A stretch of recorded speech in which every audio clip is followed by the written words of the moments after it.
दोस्तों, क्या आप जानते हैं एक राजकुमार जिसने संसार की माया त्याग कर सत्य की खोज की और ज्ञान को प्राप्त किया।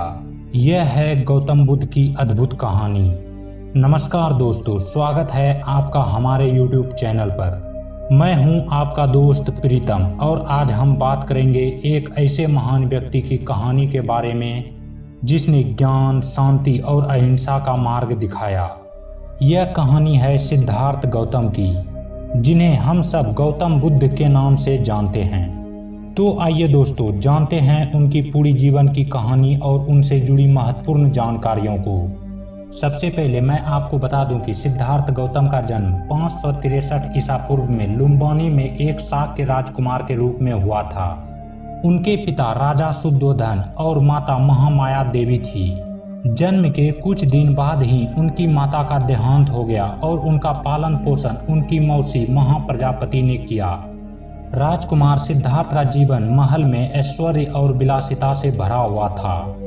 उनके पिता ने उन्हें संसार के दुखों से दूर रखने के लिए हर संभव प्रयास किए और सिद्धार्थ का विवाह यशोधरा नामक राजकुमारी से हुआ और उनका पुत्र भी था जिनका नाम राहुल था। लेकिन एक दिन जब वह महल से बाहर निकले तो उन्होंने 4 दृश्य देखे। एक बूढ़ा व्यक्ति, एक बीमार व्यक्ति, एक मृत शरीर और एक सन्यासी। इन दृश्यों ने सिद्धार्थ को गहरे सोच में डाल दिया। उन्होंने सोचा, क्या जीवन का यही सत्य है? इन 4 दृश्यों ने उनके जीवन की दिशा बदल दी। उन्होंने तय किया कि वो इस दुख और पीड़ा के कारण को जानेंगे और उनकी समाधान की खोज करेंगे। और इसीलिए 29 वर्ष की आयु में सिद्धार्थ ने अपने परिवार और राजपाट को त्याग कर संन्यास का मार्ग अपनाया। वे सत्य की खोज में जंगलों में भटकते रहे, अनेक गुरुओं से शिक्षा ली और कठोर तपस्या की, लेकिन उन्हें ज्ञान की प्राप्ति नहीं हुई। इस दौरान उन्होंने महसूस किया कि कठोर तपस्या से आत्मज्ञान प्राप्त नहीं हो सकता। इसके बाद उन्होंने मध्यम मार्ग अपनाने का निर्णय लिया, जो अत्यधिक विलासिता और कठोर तपस्या के बीच का मार्ग था।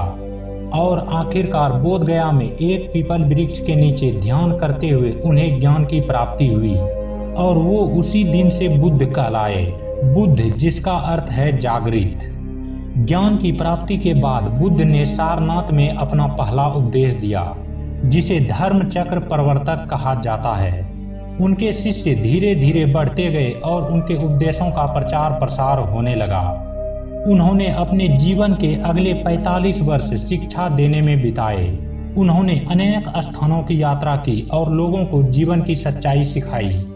गौतम बुद्ध का जीवन 80 वर्ष की आयु में कुशीनगर नामक स्थान पर समाप्त हुआ, जिसे बौद्ध धर्म में महापरिनिर्वाण कहा जाता है। उनके मरने के बाद भी उनके उपदेश और शिक्षाएं जीवित रही और बौद्ध धर्म के रूप में फैल गई। गौतम बुद्ध की शिक्षाओं ने न केवल भारत बल्कि पूरे विश्व में अनेक लोगों को प्रभावित किया।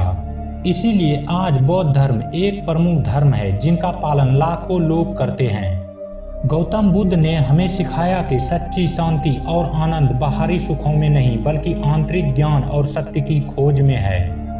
उनका जीवन और शिक्षाएं हमें ये सिखाती है कि करुणा, अहिंसा और ध्यान के माध्यम से हम भी अपने जीवन को बेहतर बना सकते हैं। दोस्तों, गौतम बुद्ध की कहानी हमें सिखाती है कि ज्ञान और शांति की खोज हमें अपने भीतर ही करनी होती है। तो दोस्तों, आज के लिए बस इतना ही।